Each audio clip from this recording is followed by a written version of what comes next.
Welcome back to another reading and correcting with me, Kindar, the Tiger Writes, and Ty, the Tiger Supervisor. These are where I read a chapter from one of my stories and correct it as I go. If you want to listen to these live, it's every Tuesday morning, 8 a.m. Eastern Time on Twitch, and if you're looking to support me, that is on my Patreon. Today we are doing chapter 25 of Breaking Step. Tibs sliced up and the knoll fell away. He blocked the other's attack with his ice shield and skewered it. He struck him in the back, unbalancing him, but the ice covering his armor minimized the damage. It wasn't the first time a gnoll used fire essence on him, and each time they were more clever about how they used it. Like now, distracting him with multiple attacks from the front so he'd forget one of them behind that fire. If not for the fact Stowe created them, Tibbs could think they were training and learning how, learning new ways to use their essence from watching the runners fight. Tibbs quickly etched water essence, 3 lines to focus, a spiral to pull from around it, with Arcanus to hold the resulting attack hard. Oh, to hold and make the resulting attack harder. It shattered against the fireball the gnoll threw. Tibbs would have needed more time to ensure the etching was tight enough. It could resist, but that hadn't been the goal. Tibbs leaped through the wall of steam the impact created, adding air for the extra height, then came down on the gnoll, sword first, impaling it in the creature's head as it watched him. He formed a new sword, turning and readying himself for another attack. Jackal slammed his last gnoll against the wall. Kumdar had to, in a cloud of shadows, a determined expression on his face. They dropped to a knee, then fell to the side, and after a few more seconds crumbled and were absorbed into the floor. The cleric dropped to a knee too, using his staff for support and panting heavily. He had spent a lot of his essence defeating them. Dawn was fighting 3, sending cloudy jets of essence at them. One jumped out of the way while the other caught a jet in the chest and melted.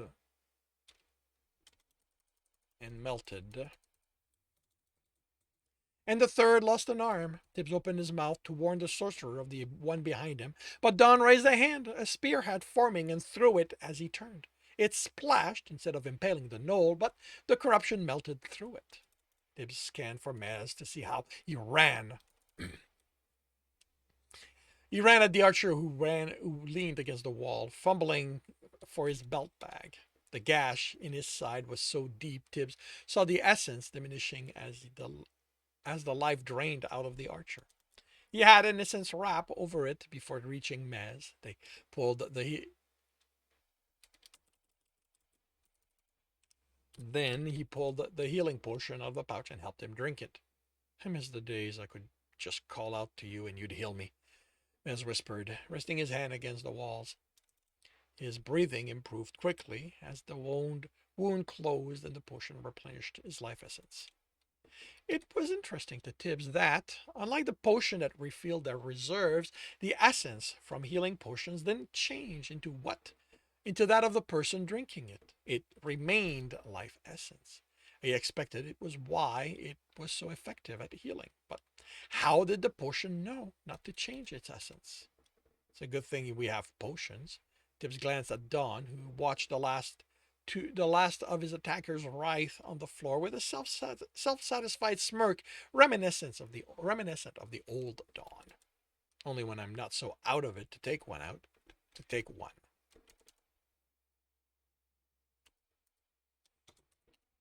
Mez replied, and we're going through them quickly.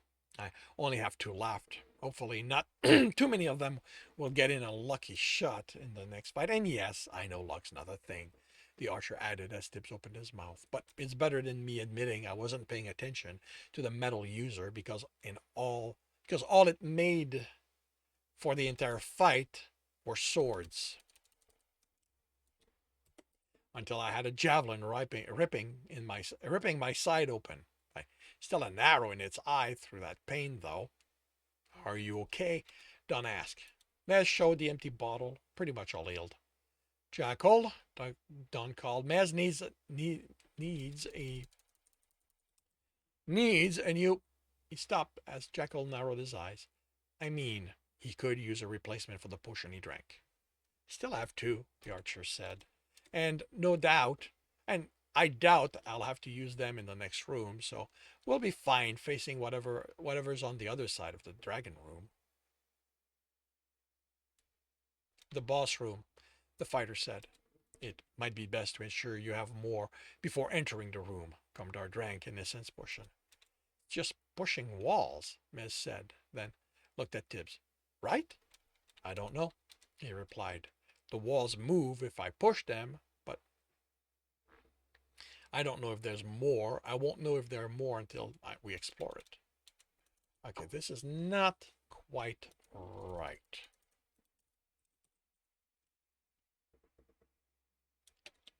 A wall moved when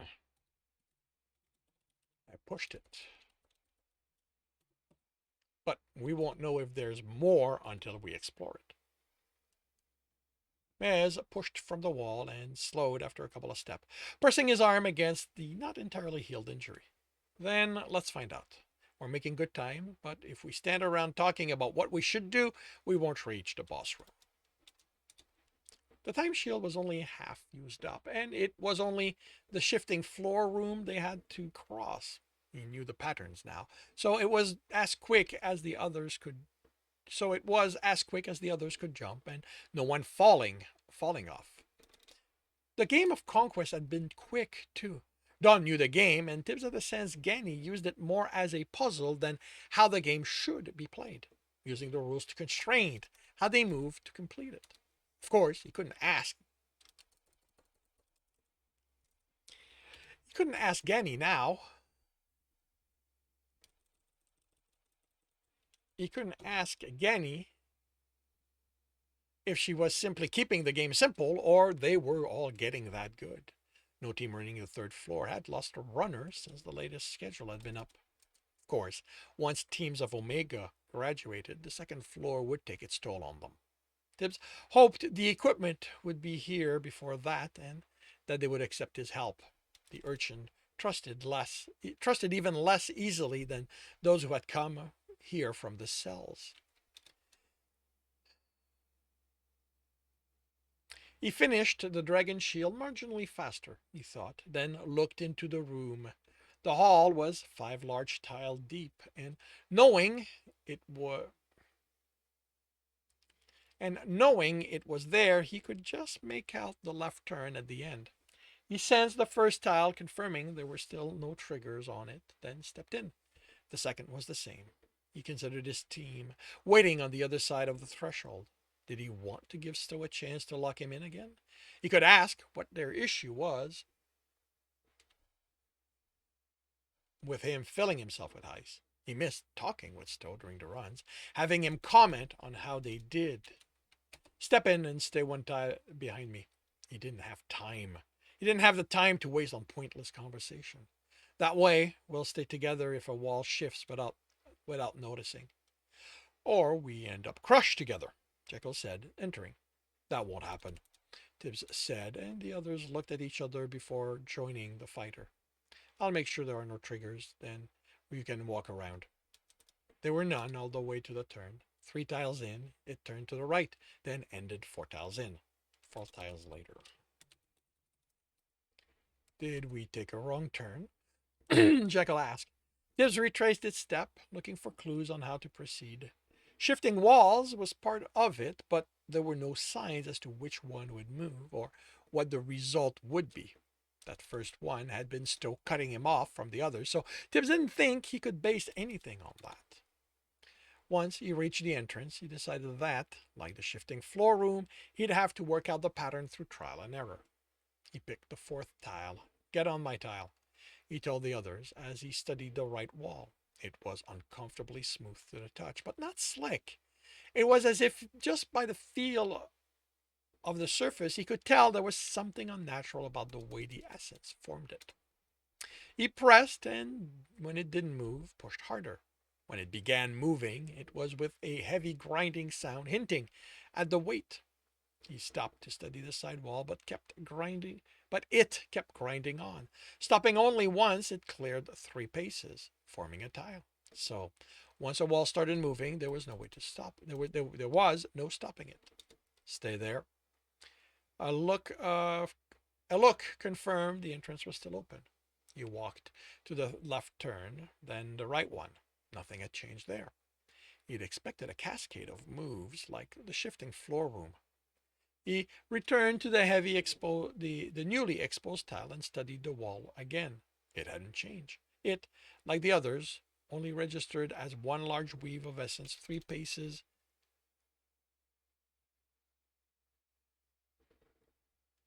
beyond the ceiling and below the floor. Are we staying here? Mez asked as Tip placed his hand on the wall. They were still in the hall, so safe. The worst thing that could happen was that the opposite wall would push them with him. He looked at the wall on each side of him. Or that stove would cut him off again. Move with me. Move here. Once they were in position, Tips pushed. Again, he had to apply force. Then the wall ground and moved and kept moving as Tibbs stepped back, cursing and making a shield and sword as he saw the lack of a wall on his right. How hadn't he sensed the gap there? Jackal was stone, and Mez had an arrow notch when Tibbs leaned into the vacated space to look into the open one beyond to look into the open one.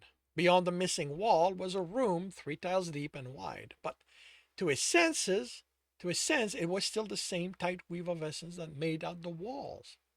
Ganny had finally come up with a way to render Tibbs's ability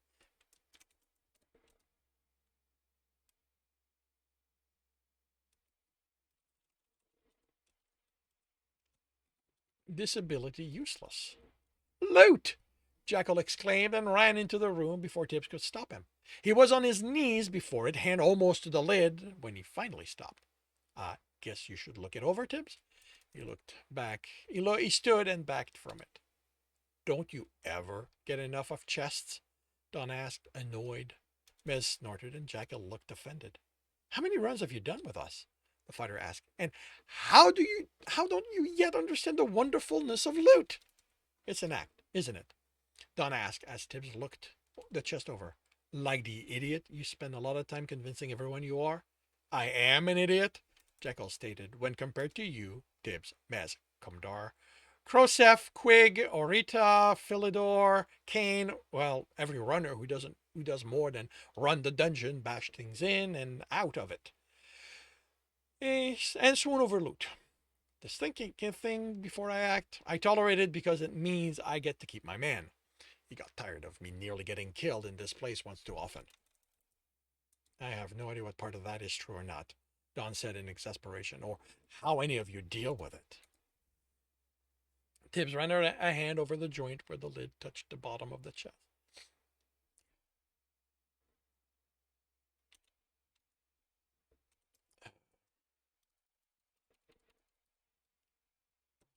Bottom part of the chest. You get used to it, Mez said. He hardly had to think about the motion anymore, but he needed to pay attention to what his fingers told him. Stowe and Ganny learned from the runners, just like Tibbs did from them, and the traps on the chest were more subtle now. What you must keep in mind, Commodore said, is that Jackal will only depreciate himself. Putting himself down is a skill he has mastered, and there is nothing he will not say to maintain that, even now that he has agreed to be smarter about how he acts for the sake of not leaving Krosef alone. If he is downplaying himself, it is most likely a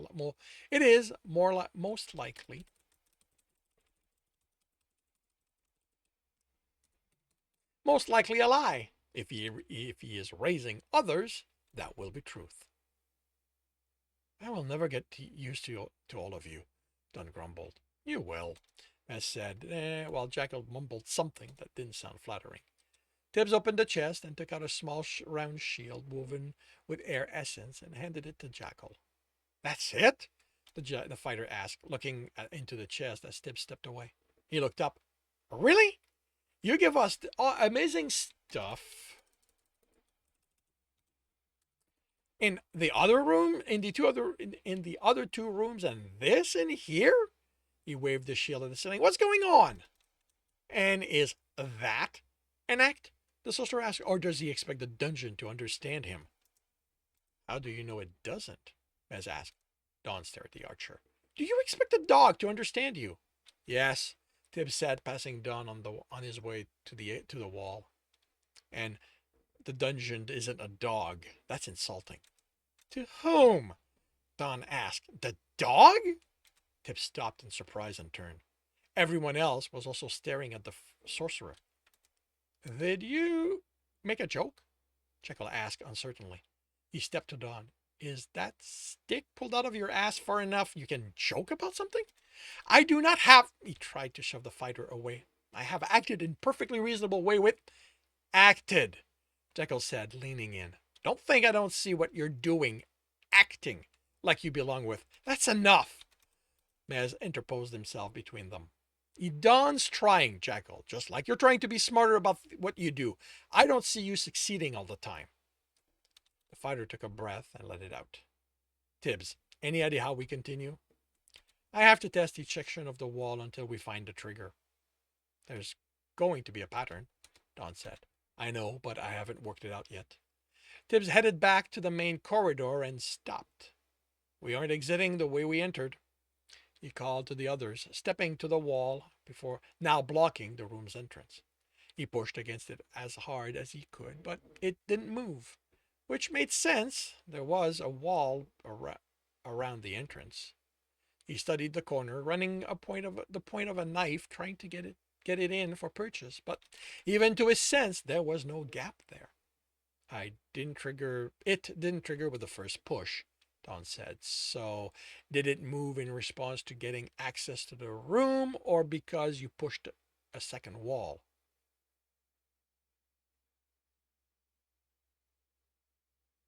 It's not a second wall, it's the same one. Or you pushed it a second time. Tibbs shrugged. Is it possible other sections have also moved in response? Commodore asked. Stay here. Tibbs went to the end and back. Nothing's changed, but that doesn't mean it won't next time. So we stay with you while you test the walls? Mez asked. And listen for anything else moving when I push. He sensed around again and confirmed that this way there was no room. Only the section he pushed wasn't part of the weave anymore. He pushed this wall and it didn't move. This was a maze, but one where not only did he have to work out the path, but how to open it. Much like the rest of this floor, Don was right. Patterns were maintained on each floor. He moved one section to the left of the opening and pushed. It didn't move. He moved to the next one and it moved in. Is that an echo? Maz asked. I'll check. Jekyll returned quickly. Nothing's changed. Then any move Tibbs makes can have repercussions we can't account for, Don said. He hesitated. Maybe we should focus on working out how to open the entrance. We don't want to be stuck in here when time runs out. Nothing will happen, Tibbs said, stepping forward. Other than there's a chance we'll run into the next team. How do you know? Don asked. It's not like anyone's risked it since the time shield appeared. Really? Tibbs asked, and his team moved on. Ready. Tibbs asked, and his team moved on his tile. He pushed the wall move and made out an echo this time. Should I go check? Jekyll asked, and Tibbs nodded. We lost the left turn, he said once he was back. First move hadn't done anything they could see either time. He looked back, except to allow them to step out of the corridor where they couldn't see if something shifted. Was that part of the pattern? He'd have to pay attention when he pushed a wall from the main corridor. He pushed again, but the wall didn't move. Even with Jackal's help, it didn't budge. He pressed against the wall to his left, and it moved 3 paces. He pushed again, and it moved, and another sound came with it. That wasn't a wall moving, Mez said as steps sounded behind them.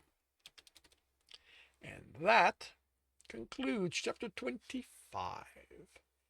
If you are enjoying this, please leave a like. If you want to know when the next chapter will be up, subscribe and hit the bell. If you want to read the story as well as the other in the series, they are up for free on Royal Road. If you want to support me and read ahead of that, that is on my Patreon. And if you want to listen to these live, it's every Tuesday morning, 8 a.m. Eastern Time on Twitch. The links are in the note. And with that, I shall wish you a good day.